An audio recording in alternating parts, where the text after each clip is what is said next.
Good morning, everybody. Hope everybody's doing well this morning. So I'm kind of looking over here, and I'm kind of getting this impression that Skylar's tired this morning. Maybe, I don't know, guys, what makes you, look at Skylar for a second. And what makes you think that he's tired? Eyes. Huh? The eyes. His eyes. Yeah. What else? What else by looking at him? My eyes are just depressing. Well, I get that. I know, but he kind of looks a little bit tired. So you think the hood's up? You think just he kind of has, his eyes are drooping a little bit. His head's hanging on the ground. I'm being bullied. You're not being bullied. Yes, I am. Okay. Now you need to dial 911. Dingleberry. Dingleberry, exactly. Good morning. Good morning, Good morning. Mr. Bear. So I'm trying to think. I don't know. Ryan looks kind of happy. He does. What makes you guys think that he's looking happy this morning?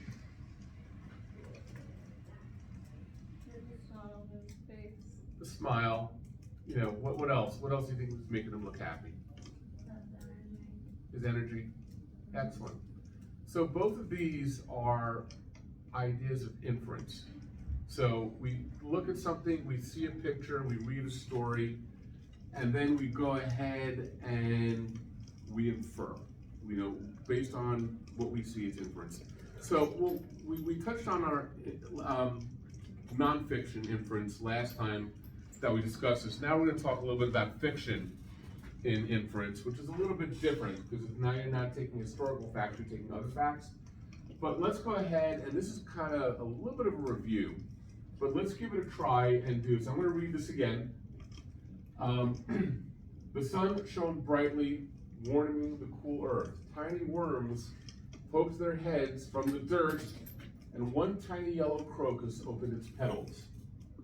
All around dew sparkled, so that the grass resembled a vast field of diamonds. The budding tree rustled gently in the light breeze, and birds sang cheerfully in their branches. A lone bee hummed lazily around a patch of lavender where Winston carelessly left his shoes the day before. What time of day is it? It's in the morning. It could be, but I think when you talk about the dew, you usually do something that happens in the morning, so I think I might think it's more like in the ways of the morning. What season is it? Spring. I think spring. Lucas, what do you think?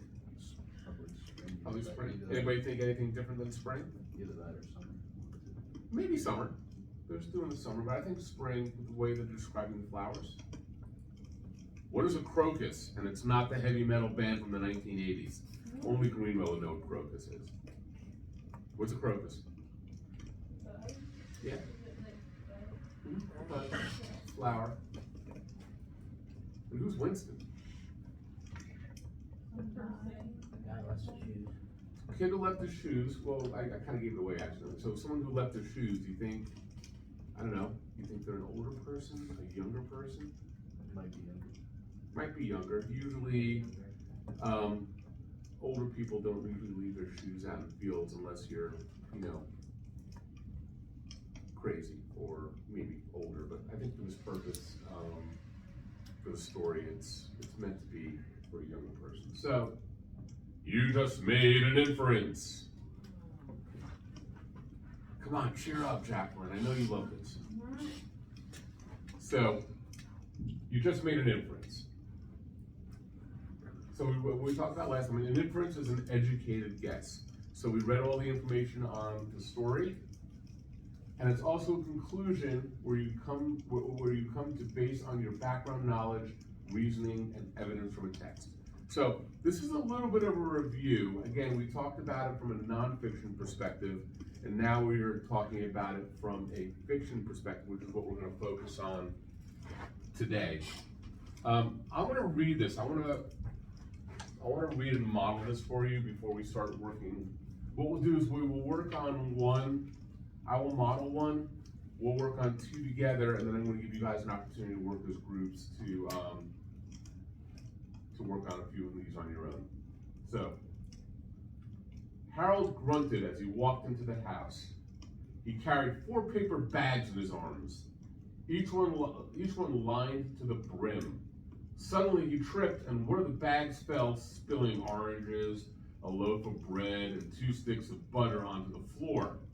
At least I didn't drop the eggs, he explained. So, where do we think Harold was before he got home? How do I know? Well, based on the information, I think Harold was at the supermarket. And why was he at the supermarket? He had a bag full of groceries that he described as he felt. He bought butter, he bought fruit, all of it hit the floor.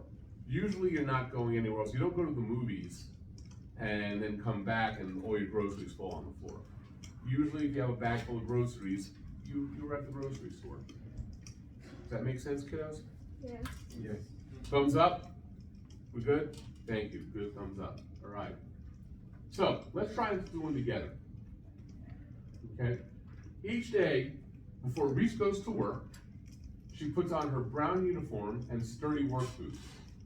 She has to get to work early because a lot of creatures, big and small, are counting on her for their breakfast. Later in the day, she will make sure their habitats are clean. Sometimes she gets dirty at work, but she enjoys seeing all the people who come to visit, peeking through the fences and windows as she works. Where does Reese work? How do you know? Where do you think she works, guys? She works at the zoo, okay? Why? What makes you think that she works at the zoo? How do you know? What are the ideas that present an inference that let you know where she's working?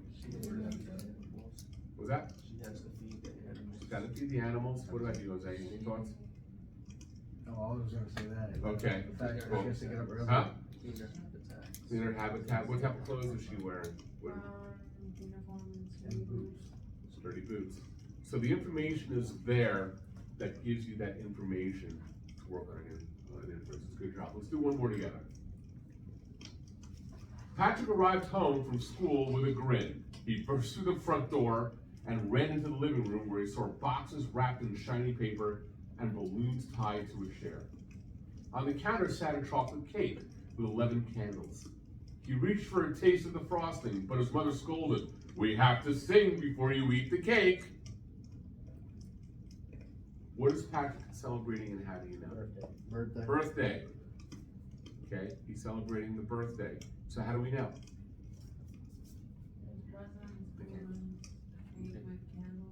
Cake with candles. What was he like when he barged through the door? What did he have on his face? He had a grin. Exactly. So again, all the information that's presented here gives you inference. It gives you the idea. Based on the information, you can make the inference to what is happening. So I'm gonna turn you guys loose as a group now. Sorry, let's get to the next sheet. On this worksheet that we have, we did the first 2 together. What I want us to do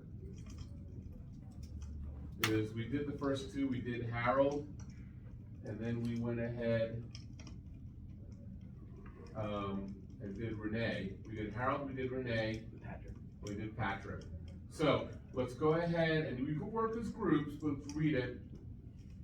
Let's take care of Lucy, Mary Ellen, and Colin. I'll give you guys about 5 or 6 minutes to go ahead and do that, and then we'll review.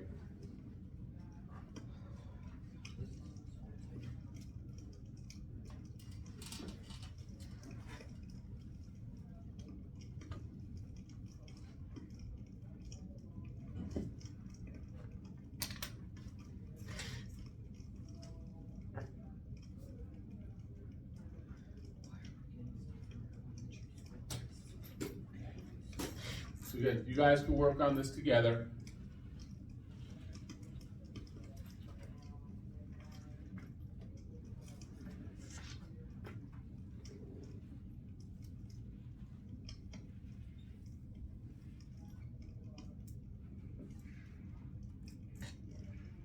Actually, just gotta do the first 2. The first 2 will be fine.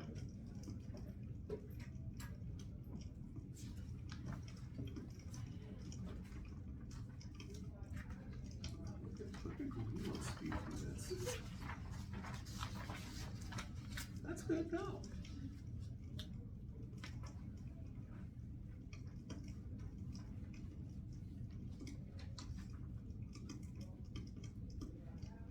If you guys are done with this, you guys can discuss the answers. Skylar, are you okay, man? Tired? Well, what's wrong? We'll talk about it later.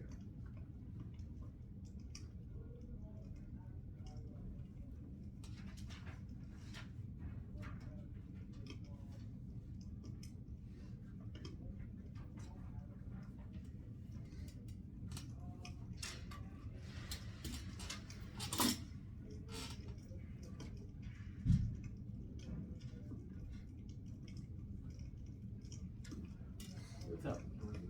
Yeah.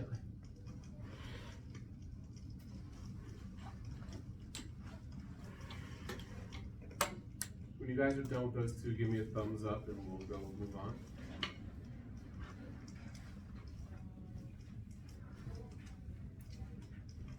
Wait, what the? When you're done with those two, just give me a thumbs up, we can move on. Lucy and Mary Ellen.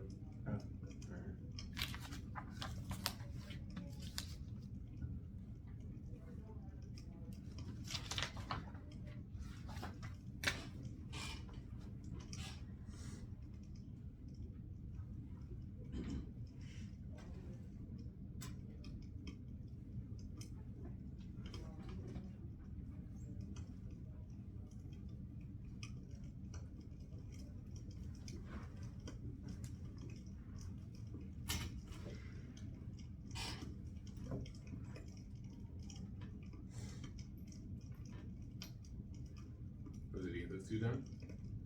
Yeah. Right, so working on it. I'm done. You're done? Yeah. Okay.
Jacqueline, you done with those two yet, or are you still working on it?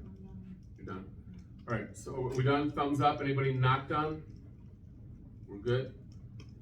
How do you guys feel about reading? Does somebody want to read one of the paragraphs this morning, or you want me to do the reading? We'll let democracy work today. Does anybody at this table feel like reading about Lucy?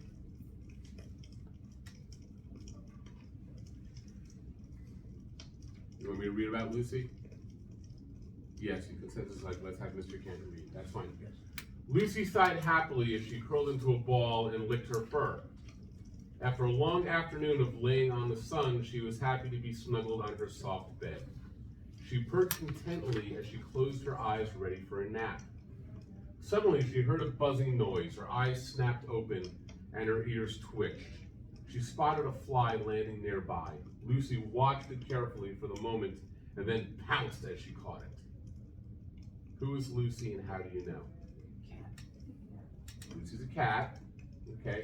How do you know she's a cat? She purred and pounces. She purred and she pounced. Excellent.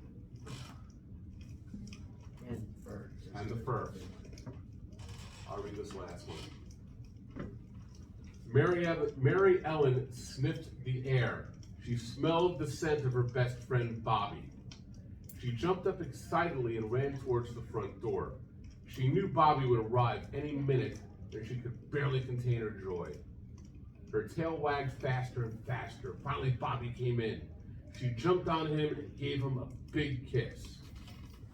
Who is Mary Ellen, and how do you know? Mary Ellen's a dog. And how do we know that Mary? How do we know that Mary Ellen? Huh? The tail. Yeah, and then, you know, because I was about to, she jumped and licked, right? I'm guessing you guys, when your parents don't come home, you don't run and jump and lick them. You're happy to see them, is that correct? I just had a cringe look from all of you guys. Yeah, so that's not what happened. So yeah, good job. You guys are starting to understand the inference. This is great. Build inference we'll take care of in the next lesson. So, we're gonna do one more together. And then I'm gonna turn you guys loose for the last one for an assessment. So we'll do this as an example. When you use clues and reasoning to figure out what's going on in a story, especially something that's explicitly stated, you are making an inference. Kind of a theme, right? The example, the bats flew from the barn across the dim field of corn. The inference, bats usually come out at night, so it is probably nighttime. So we're gonna do this one together, and then we'll do the next one. You'll do the next one your own. The sun shone brightly, warming the cool earth. Tiny worms poked their heads from the dirt. One tiny yellow crocus opened its petals. All around, dew sparkled so that the grass resembled a vast field of diamonds. The budding trees rustled gently in the light breeze, and birds sang cheerfully high in their branches. A lone bee humbled lazily around the pitch of lavender. Winston had carelessly left his shoes the day before. So it's kind of familiar with the one we did the first time. So what time of day was it? Afternoon. Afternoon or morning. What season was it? Spring. Remember, what was a crocus again? What's a crocus? Flower. Okay. And who was Winston? Child. Child. Okay. So what we'll do is this one right here from Jeff. Okay. You guys do Jeff on your own.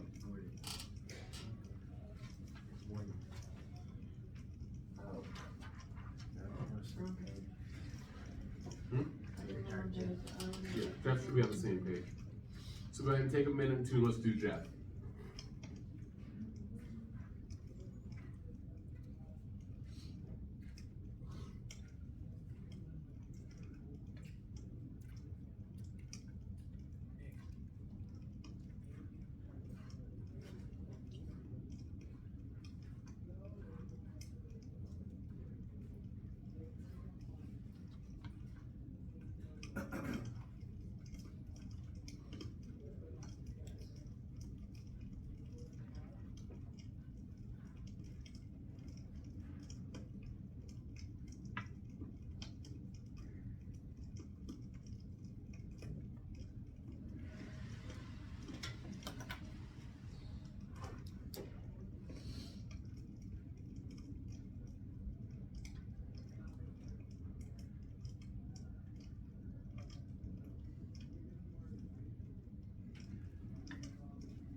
Of course.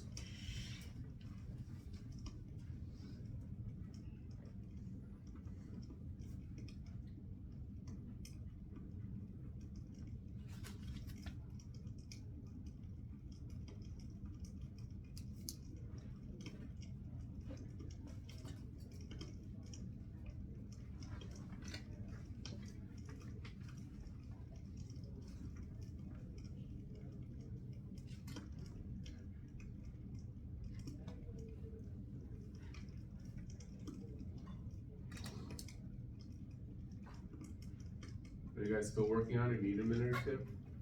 Yeah. Okay, of course. Okay, we got one thumbs up. We're answering all these down here. Yeah, well, everything relating to Jeff wiped his tears. So, We'll do- patch door to patch the line. Yes. Wait, so we're using, so also being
Everybody still working on it? You good? You're good? Looks like Jacqueline and Aiden are just finishing up. Blake's finished because he's checking his phone. You a game right now, or are you on Snap? Playing a game right now, or are you on Snap? No, I'm changing my playlist. Okay, what are you listening to? Not yet.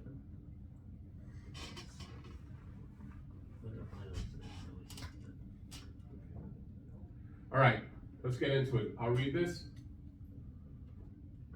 You read, we answer. Yeah, well, I'll read it. Jeff wiped tears from his eyes as he pulled himself up to his feet. He brushed off his bruised knee and checked his helmet for signs of damage. Seeing none, he pulled his bicycle from the patch of thorns and frowned a deep scratch that marred his once shiny paint. Taking a deep breath, he got back on his bicycle and cautiously rode a circle to get his bearings. Finally, he straightened up and rode off with his feet firmly on his pedals and his face set in determination. What happened to Jeff? You fell off the bike. Yeah, he fell off the bike. What does the word marred mean? Scarred. Scarred. Okay. Now, using our context clues from the two stories of blood, determine the meaning of this homophone. What is pedal versus pedal? The flower petal. Petal is part of the flower, and then the other one's used to operate like. Okay, so which one is the flower? The one on the left or the one on the The right? T. Huh? The one on the left. Okay, and what is the one with the D?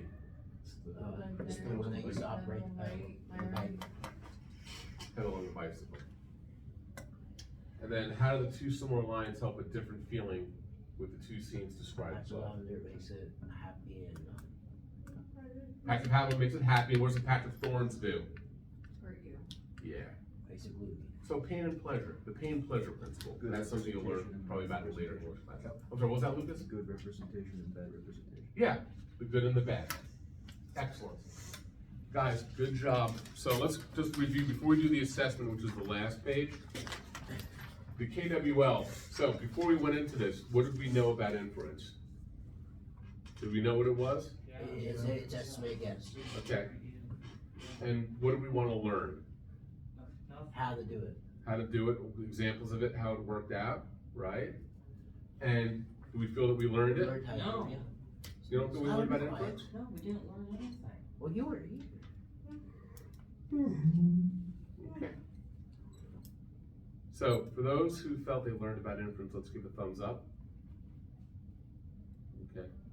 Yeah, and there's others who's down, thumbs down. What if I already, Thumbs up and ready. No. what if I already knew it beforehand? You knew it before, okay, and that's fine. That's good. That's prior knowledge. That's good.